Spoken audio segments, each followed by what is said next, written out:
lovely viewers. Welcome to another interesting episode of Discover GH. As we do it always, this is the tourism platform that tells the Ghanaian story through the lenses of our cameras. Well, on this week's episode, I'm discussing how we go on tour and what are some of the things the Ghana Tour Guides Association does for tourists. Let's take a quick breather. I will be back. My name is Ohenewaa. Please stay tuned.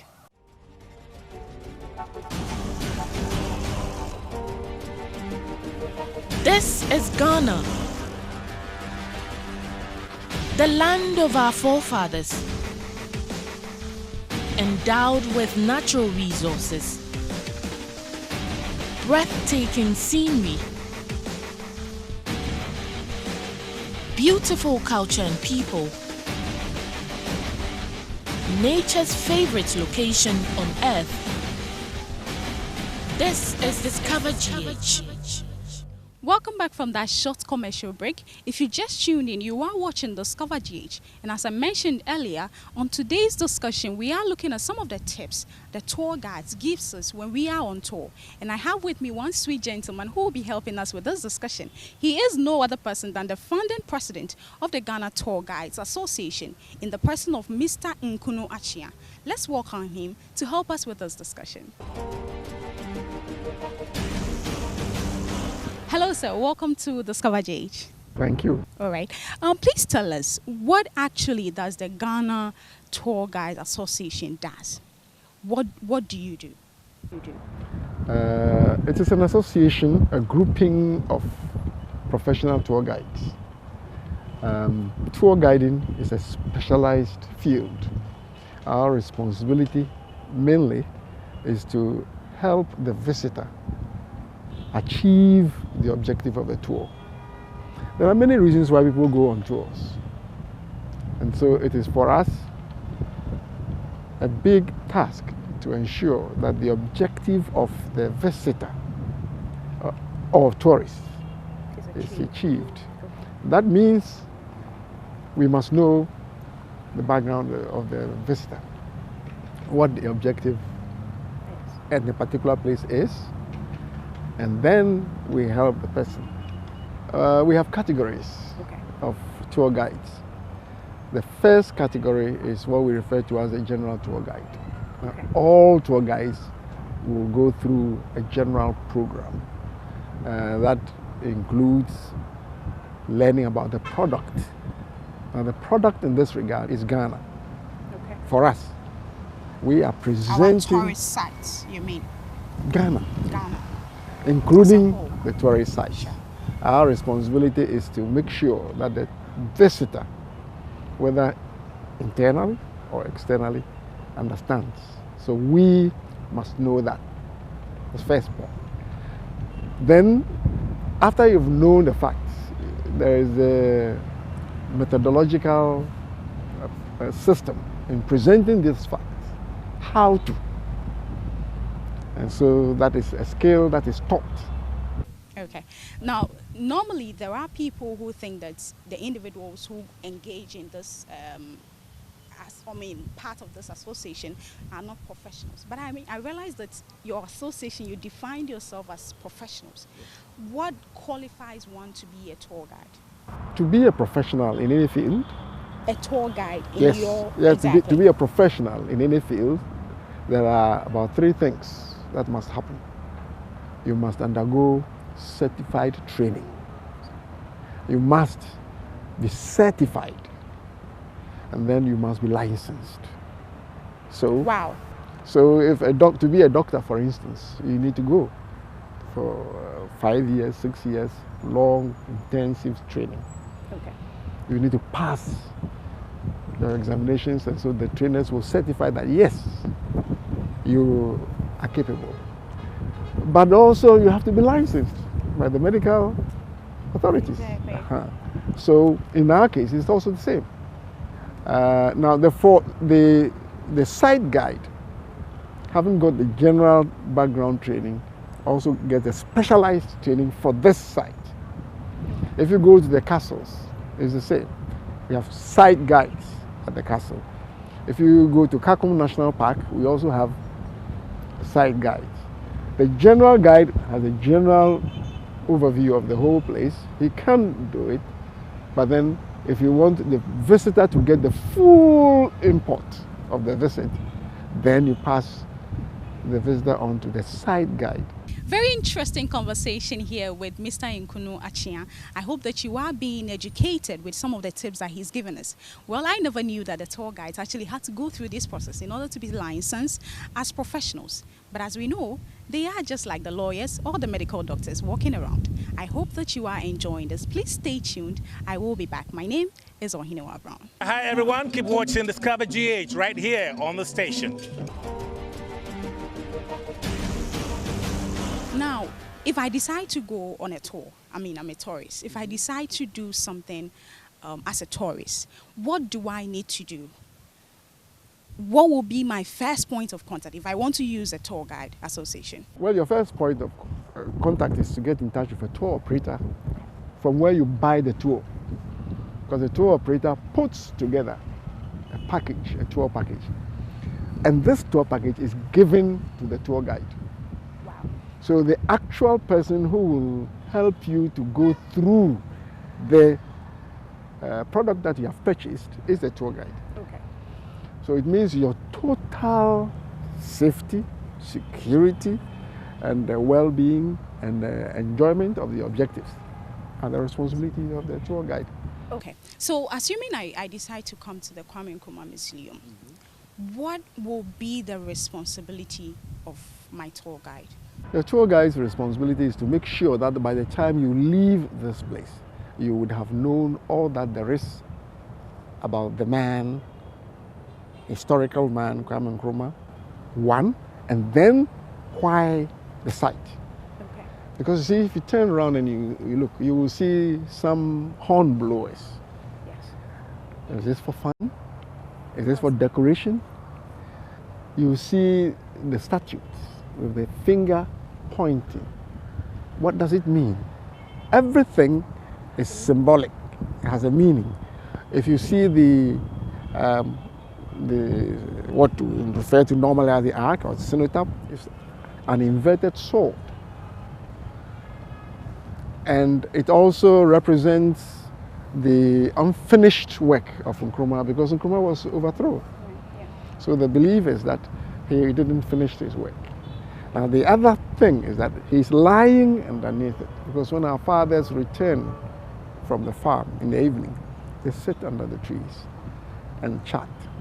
Okay. Now, there are times where in Ghana, for instance, people decide to go to places. They don't engage these tour guides. They think that, oh, there are symbols on it. That's. What do you say to this kind of practice? As a professional, I feel sorry because they don't get the full import of the tour or the visit. Because the issue is not just sitting on the bus, having fun. Well, that's a discussion. Exactly. But if you want to really do a tour and study, then you need to have a tour guide. Because there are so many things that as you drive past, you may not even understand. The integration of these, the explanations will give you a perfect picture. If you came to Cape Coast, where I reside, you've been to Cape Coast before? Once. I have a lot of work to do. I'll take you through Cape Coast, and then you see suddenly your eyes will be so open that you begin to ask so many questions. For instance, on this, where we are now, this used to be called, this whole road used to be 28th February Road. Yeah. But it's not the whole length. Exactly. Part of it now is called Atamils Highway. From this point, this corner, up to the Arc Art Center. is 28th February Road. Why? Because on the 28th February, the soldiers marched here, at the corner here, and started their march. And so, I am amazed. I mean, this is interesting that we are getting some insights on some, at least there are some roads that we don't even know why the names that they're given. And interestingly, I have one of the finest person. I'm so enthused that I have him here to interview on this issue. But let's continue. Now, I walk in to your office. what assistance are you going to? What will be your place of reference if I walk to the Tour Guide Association? Right now, we are operating from the office of the tour operators. Okay. Because you see, we work You're- closely you together. work They hire us when they sell the packages. So that's where our point of reference is. All right. But in future, very soon, we will have our own office, and you can easily walk up there. So, I mean, what has been the success story of your association? In 1965, we started some of these, but as a serious association, we put this together in 1995, 96. We also have specializations. I've mentioned the site guide. I've mentioned the general guide. We also have what we call the coach guide. Okay. On most tours are on coaches. So where do you fall? I am an all-rounder. Okay. I am an all-rounder. And then we also have the coach guide will take people on the bus. And that there are some techniques. Okay. If you just sat on the bus and you started talking, Okay. before you are aware, you passed wherever you want to be referring to. And so there are special techniques that we are taught. We also have what we call the specialized guide. The specialized guide is the higher level. Okay. For instance, if somebody wrote to you, gave you a proposal and said, Ghana does very well in the juvenile soccer. So I'm coming to this country, I want to do a study. Why? That may sound strange, but we get requests like that. Ghana is a religious country. So somebody wants to come to visit and to experience. And this one is not an experience of Christian religion, Muslim, or traditional religion only. All. Okay. So does it mean the person has to be someone with a background, a religious background, or a certificate in that? You mean a tour guide? Yes. No. It depends. After the general training, people decide and choose areas that they want to specialize in. Okay. And we give the training. We encourage them all for all that, to do that. Now help me, Mr. Achia. What are the do's and don'ts of a tourist? If I come here to this environment, what am I supposed to do and what am I not supposed to do? Well, you're supposed to open your eyes. Open your eyes. And listen. Exactly. Carefully. Now, ask questions. If you find something and you are intrigued, because that's one of the reasons you're here. Otherwise, you would have stayed at home. Ask. And it is the responsibility of the tour guide to, as much as possible, explain to you. Now, a professional tour guide, if you ask a question that beats him or her, has a professional way of handling it. Okay. Oh yeah. Yeah, this one, you've raised an issue that I have not looked at. I believe by the end of this tour, I would have found the correct answer. And so, but also a tourist must not be interjecting and then telling, what you're saying is not true. Be patient. Because Allow them to educate you. Allow them to finish their presentation and you ask your question. How about this one? Otherwise, the whole period is a relational thing. And if it breaks down, then we have a difficulty. Remember the 5 blind men who went to look at the elephant. One touched. Yeah. One touched. The ear, they all saw different parts. But they were all right, but they were all wrong. Yeah. So, in the same way, the guide's presentation may not feed into what you think. But if you listen, in any case, that's what education is, isn't it? Okay, so This presentation, I mean, I'm actually being tutored here, and I'm so excited about it. And I hope that you are also enjoying it. Let's take another breather. We'll come for the final aspect of this show or this episode. Please stay tuned. My name is Ohenewaa Brown, and I'm here with the best of the best.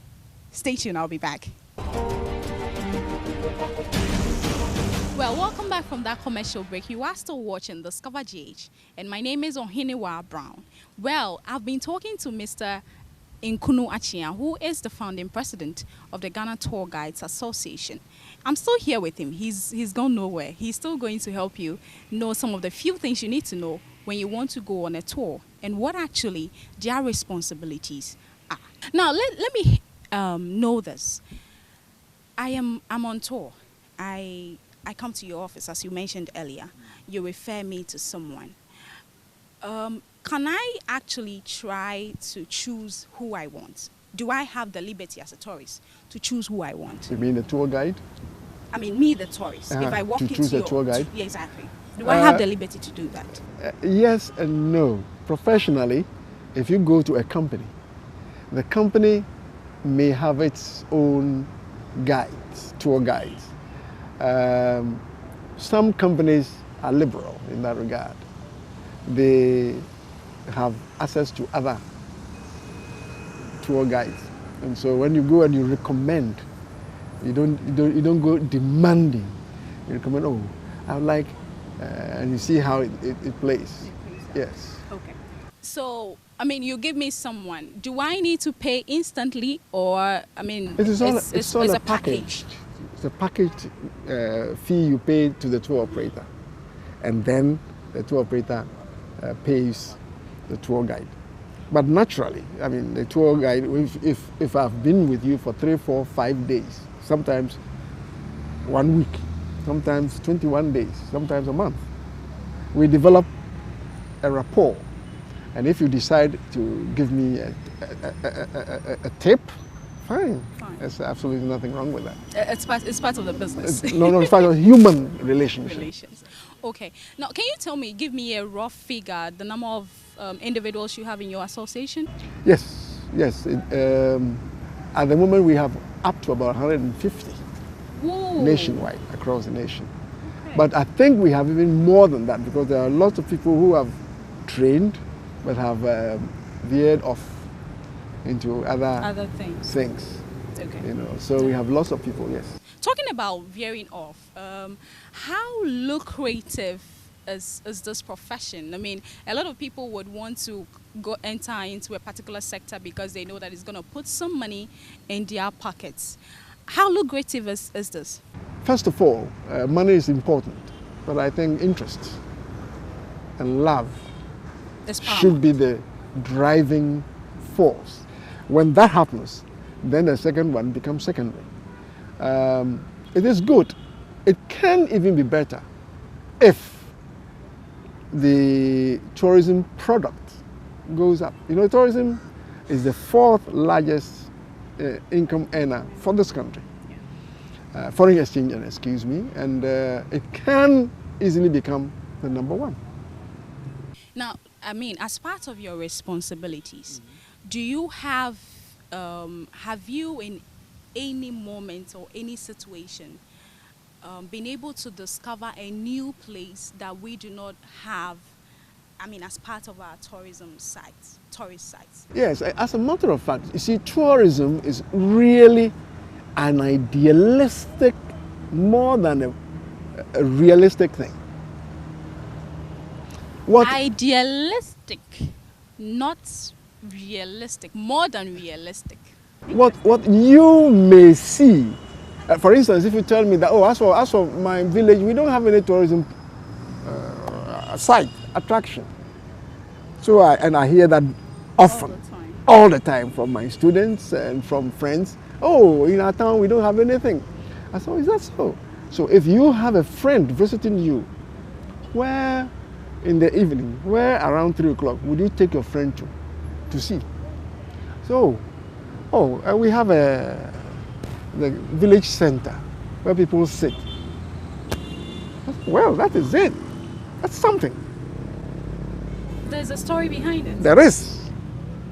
What has been with your years of experience in this sector, what has been your general assessment of Ghanaians and tourism? Tourism now is coming as an industry. It is not just, we need to repackage and present the various things that we have. Even the sites that we have, we need to up our organizations, our management, our service. What is the drive? I mean, I was born in Kwewu.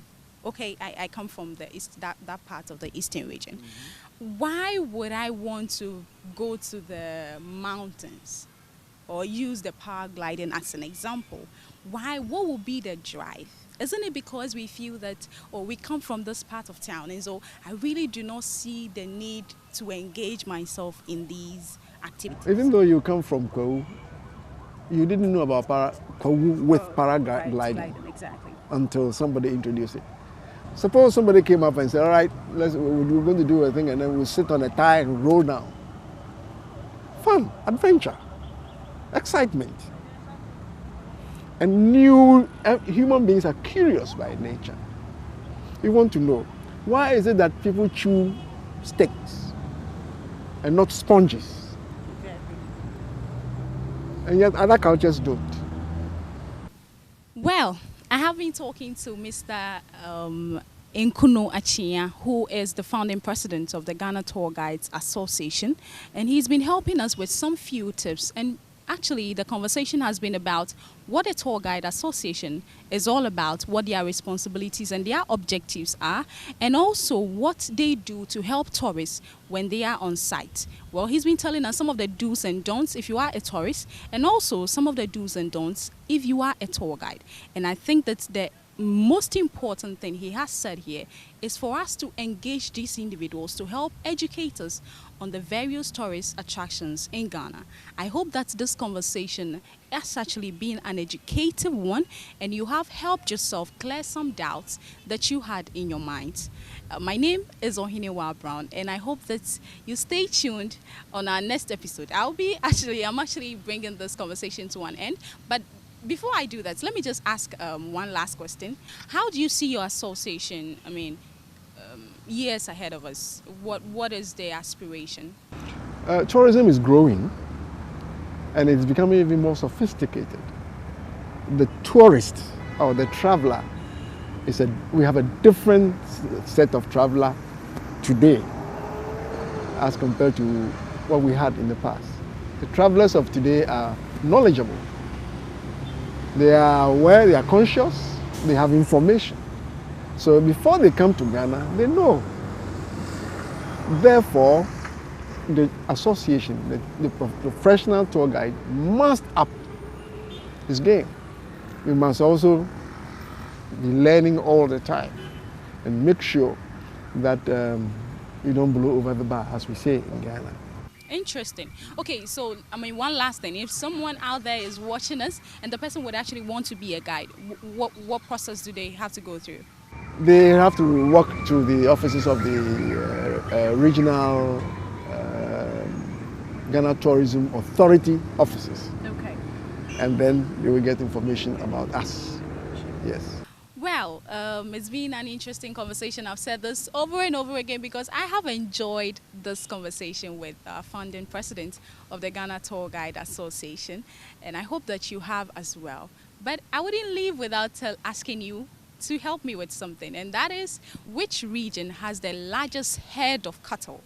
And I hope that you would look for these answers and send them to us on our WhatsApp numbers or through our social media pages. Or you can actually do that on some of the phone numbers that will be scrolling on your screen.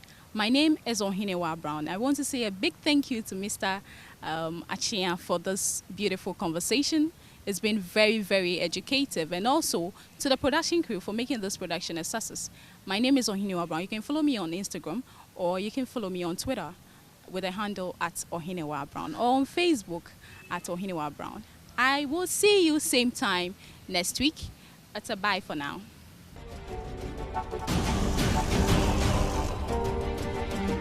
you.